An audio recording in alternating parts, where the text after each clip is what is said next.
Hi viewers, welcome to స్వదేశీ kitchen. ఈ రోజు అయితే మనం మిక్స్డ్ వెజ్ కర్రీ ఇంట్లోనే ఎలా ప్రిపేర్ చేసుకోవచ్చో చూద్దాము.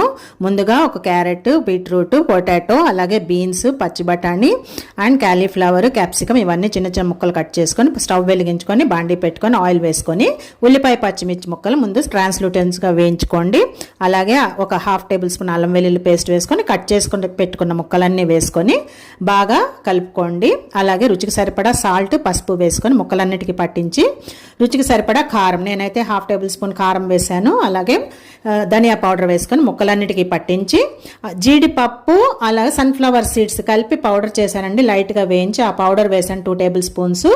హాఫ్ గ్లాస్ వాటర్ పోసి ఇప్పుడు బాగా కలుపుకొని కుక్కర్ మూత పెట్టుకొని ఒకే ఒక విజిల్ రానిచ్చుకోవాలి. సో ఆ విజిల్ స్టీమ్ దిగిపోయిన తర్వాత చూస్తే ముక్కలన్నీ ఇలా బాయిల్ అయిపోయి ఉంటాయి. ఇప్పుడు ఆల్రెడీ ఉడికించి పెట్టుకున్న 2 టమాటాల ప్యూరీ వేశాను.